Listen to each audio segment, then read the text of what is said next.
찬송가 183장 찬송 드리겠습니다.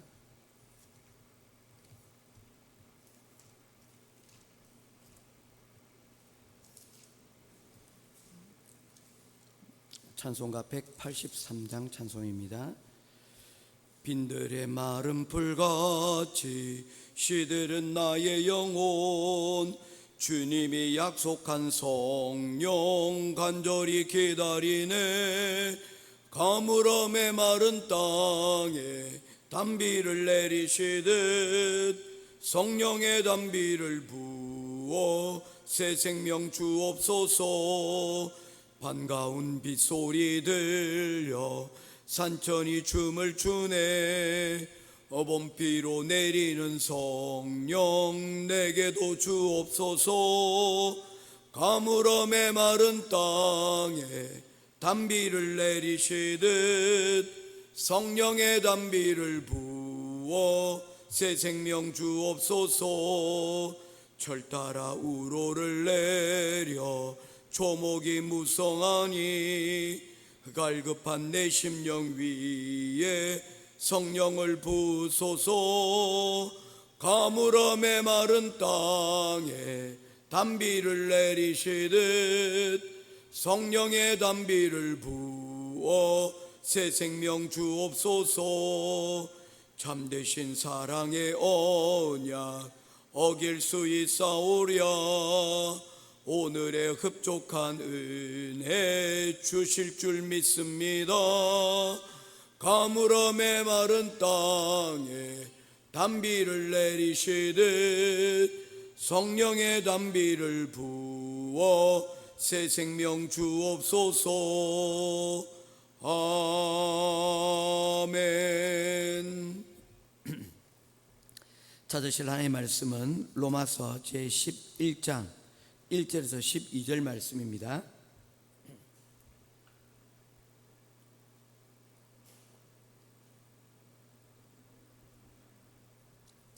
로마서 제11장 1절부터 12절 말씀입니다. 한 절씩 교독하며 보겠습니다. 그러므로 내가 말하노니 하나님이 자기 백성을 버리셨느냐? 그럴 수 없느니라.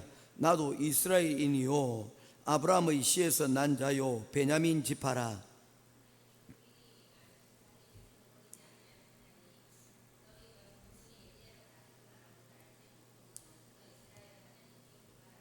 주여, 그들이 주의 선지자들을 죽였으며 주의 제단들을 헐어버렸고 나만 남았는데 내 목숨도 찼나이다 하니,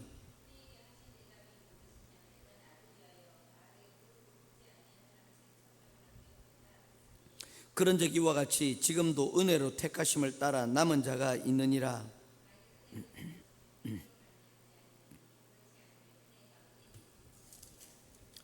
그런즉 어떠하냐? 이스라엘이 구하는 그것을 얻지 못하고 오직 택하심을 입은 자가 얻었고 그 남은 자들은 우둔하여 졌느니라.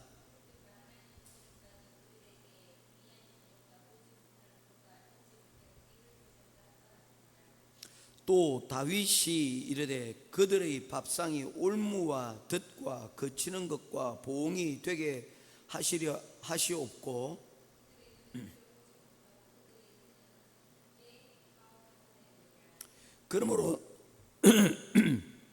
그러므로 내가 말하노니 그들이 넘어지기까지 실족하였느냐? 그럴 수 없느니라. 그들이 넘어짐으로 구원이 이방인에게 이르러 이스라엘로 시기나게 함이니라.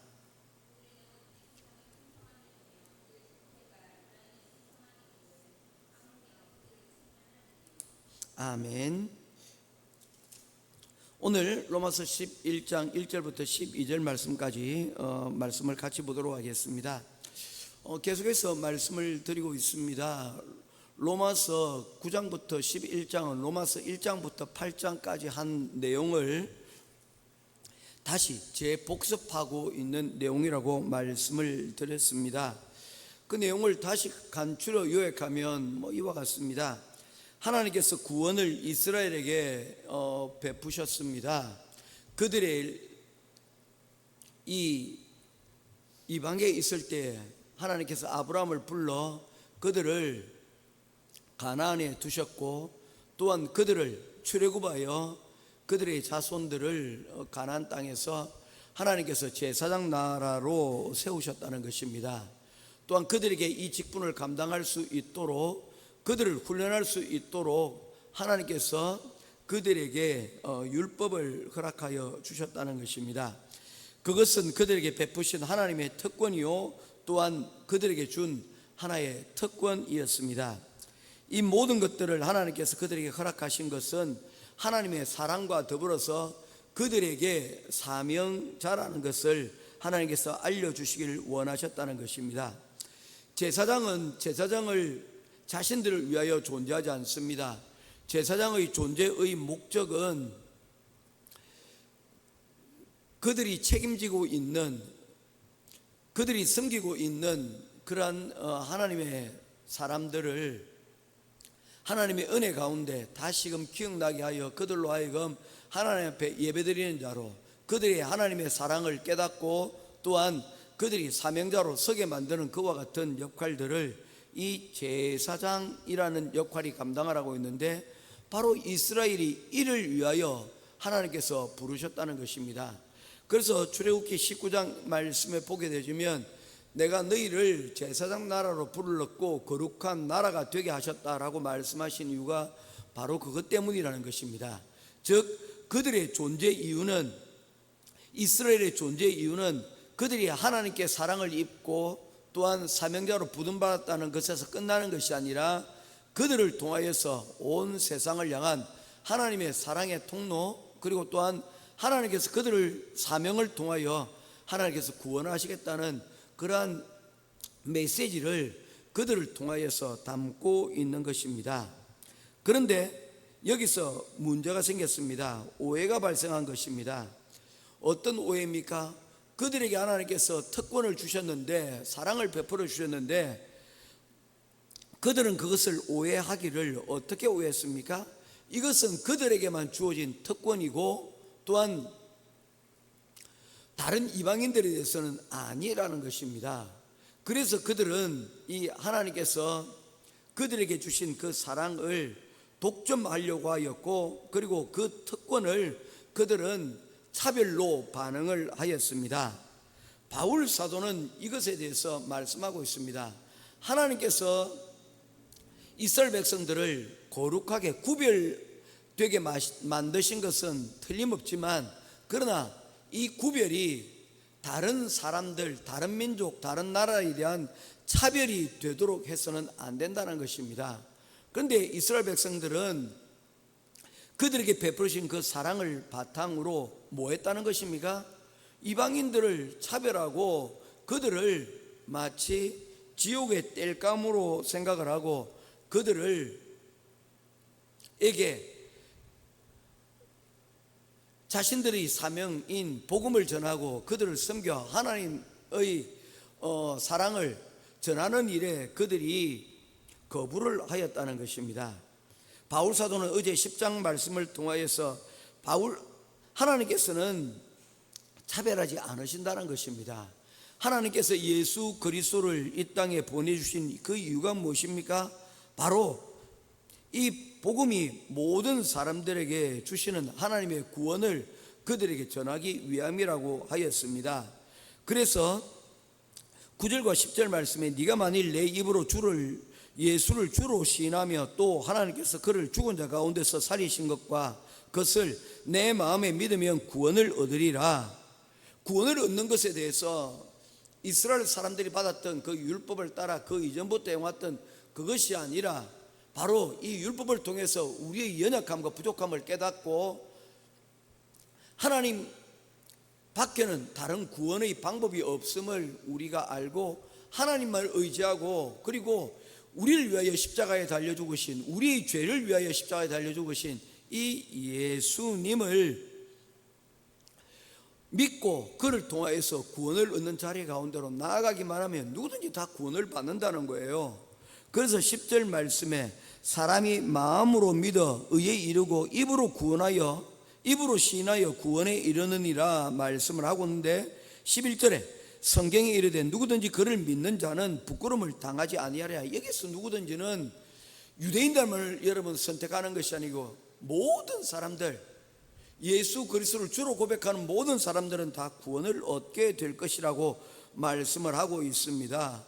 그리고는 12절에 유대인이나 헬라인이나 차별이 없다라고 말씀하셨습니다. 하나님께서 원하시는 것은 여러분 구별이지, 여러분 인종에 따라서 아니면 재산의 유무에 따라서 혈통에 따라서 차별하는 것이 결코 아니라는 것입니다. 즉 복음은, 하나님의 구원은 예수 그리스도를 주로 고백하는 모든 일에게 여러분 하나님께서 베푸신 사랑이라는 것을 말씀을 하고 있는 것입니다. 여기에는 어떤 조건들도 예수 그리스도를 믿는 것 외에, 그를 하나님의 아들로 믿고 그리고 받아들이는 것 외에, 영접하는 것 외에 그 다른 어떤 조건들도 없다는 것을 분명히 하고 있다는 것입니다. 그래서 결론적으로 13절에 말씀합니다. 누구든지 주의 이름을 부르는 자는 구원을 받으리라. 할렐루야. 누구든지 주의 이름을 부르는 자는 구원을 얻게 될 것이라고 말씀하였습니다. 복음을, 구원을, 하나님의 사랑을 힘입는 데 있어서 그 어떤 예외도 없다는 것을 말씀을 하고 있는 것입니다. 그렇다면 바울 사도의 역할은 무엇인가? 그는 그의 역할을 16절 17절에 다음과 같이 여러분 결론 내고 있습니다. 그러나 그들이 다 복음을 순종하지 아니하였도다.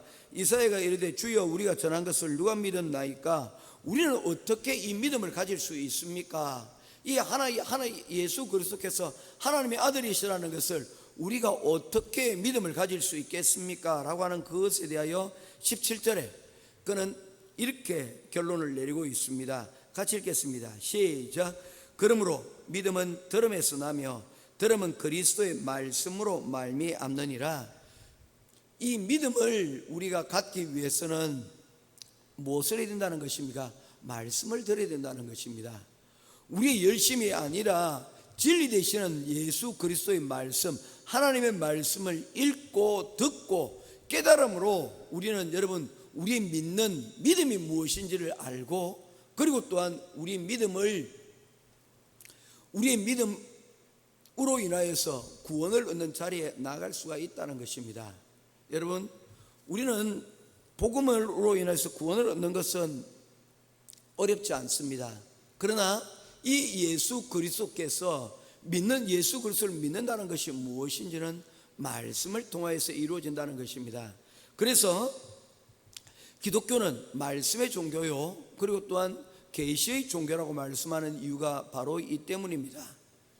우리의 욕심을 이루기 위해서 여러분 그저 최선을 다하여서, 여러분 우리가 열심을 다하여서 하나님의 앞에 나아가는 것, 그것보다 중요한 것은 진리 되시는 이 예수 그리스도의 말씀을 듣고 그 말씀을 순종하는 것이라고 말씀을 하는 것입니다. 자, 이제 11장으로 넘어가게 됩니다. 11장은 이전까지 했던 9장과 10장의 내용을 이제 마지막 마무리하는 것이라고 말씀을 드릴 수가 있습니다. 11장 1절부터 오늘 12절까지만 읽고 다음 주에 나머지 11장을 하면서 이제 로마서의 마지막 정리를 여러분들과 함께 하려고 합니다. 오늘 11장 1절부터 12절은 그 앞번에 시작되는 것으로 크게 두 부분으로 나누어지는데, 첫 번째의 나눔은 1절부터 6절에 관련된 말씀입니다. 그 내용은 무엇을 담고 있습니까? 1절에 그에 대한 내용을 담고 있습니다. 같이 읽도록 하겠습니다. 시작. 그러므로 내가 말하노니 하나님이 자기 백성을 버리셨느냐? 그럴 수 없느니라. 아멘. 무엇을 말씀하고 있습니까? 그렇다면 이제 이스라엘 백성들이 베풀어 주신 그 사랑이 있었는데, 이제 그 하나님께서 베풀어 주신 그 사랑을 그들이 오해하고 사람들을 차별하였기 때문에 이제 그들은 그 오해한 그 복음으로 인하여서 그들은 이제 세상에서 쓸모없어 버려지는가에 대한 말씀을 하고 있는 것입니다. 그런데 이 로마서에서는 11장에서는 그렇지 않다는 것입니다. 여전히 이들에게도 이와 같이 여러분 이 이스라엘 사람들도 여전히 하나님의 은혜 가운데 여러분 여전히 남겨져 있다는 것을 말씀을 하고 있습니다. 그에 대한 예를 그들은 이 바울 사도는 자신과 엘리야의 예를 통하여서 말씀을 하고 있습니다. 첫 번째는 11장 1절 계속해서 말씀 보도록 하겠습니다. 나도 이스라엘이니요 아브라함의 씨에서 난 자요 베냐민 지파라. 이 말씀이 무엇입니까? 나 역시 이스라엘 사람들이라는 것입니다. 나 역시 유대인이라는 거예요.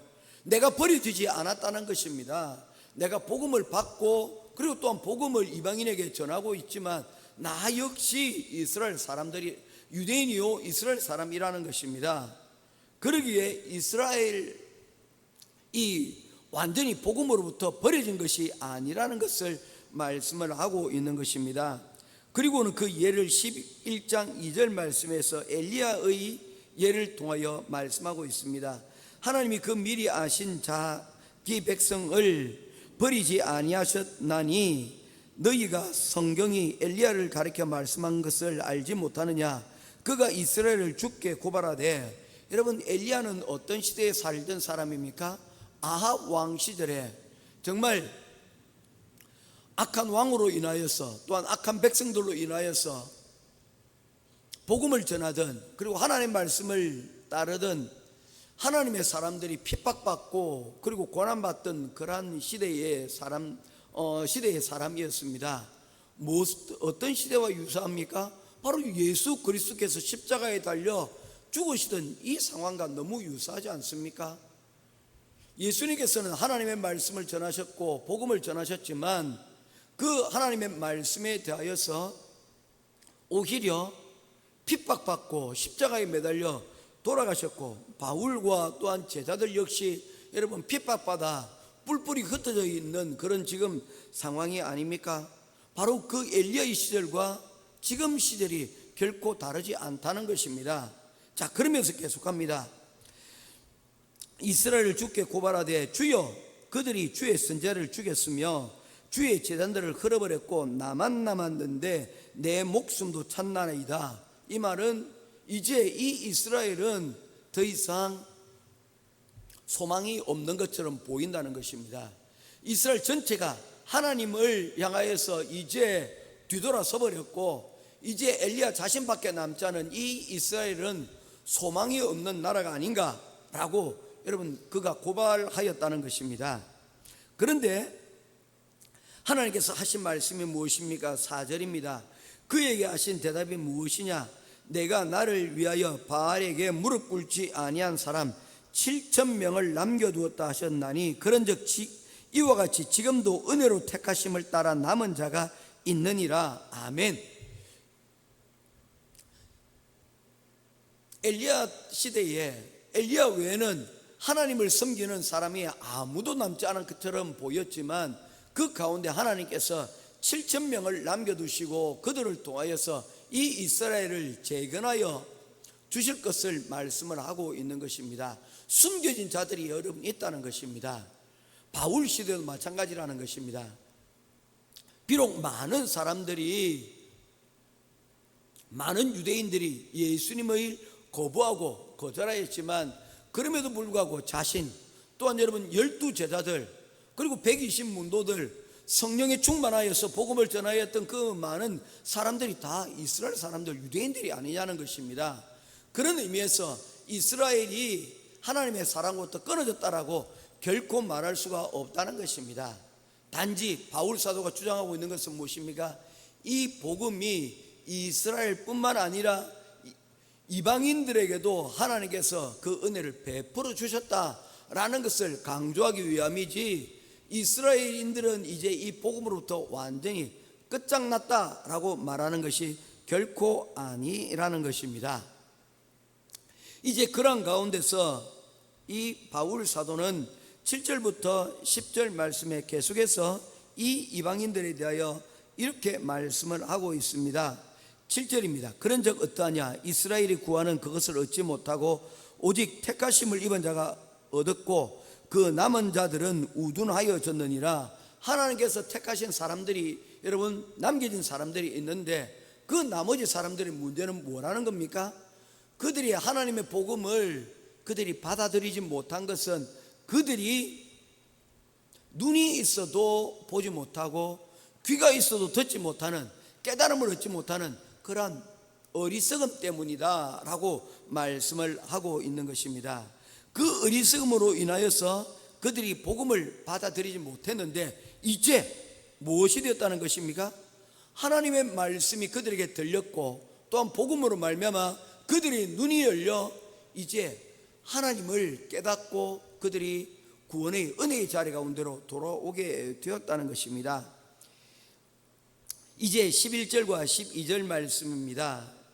같이 읽고 말씀을 맺도록 하겠습니다. 11절 제가 먼저 읽습니다. 그러므로 내가 말하노니 그들이 넘어지기까지 실족하였느냐? 그럴 수 없느니라.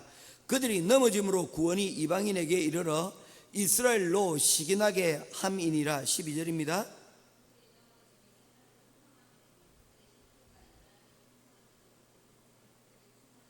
아멘. 여러분, 이곳에서 하고 있는 말씀이 무엇입니까? 바로 그들이 깨닫지 못해가고 이스라엘 백성들이 깨닫지 못해서 그들이 지금 넘어져 있는 상황이지만, 그러나 이것이 실족, 완전히 그들이 멸망받았다라고는 결코 할 수가 없다는 것입니다. 그들이 넘어졌기 때문에 다시 깨닫고 일어나기만 하면 내려지는데, 그 넘어짐이 여러분 어떤 상황이라는 것입니까? 그 넘어진 상황에서 다른 많은 그들에게 여러분 구원을 받지 못할 것이라고 하였던 그 이방인들이 그리스도께로 돌아오고 구원을 받는 그 놀라운 상황들을 그들이 목격하고 그것으로 인하여서 그들이 어떻게 되어진다는 것입니까? 바로 그들이 이를 통하여서 야, 우리도 정신 차려야 되겠다.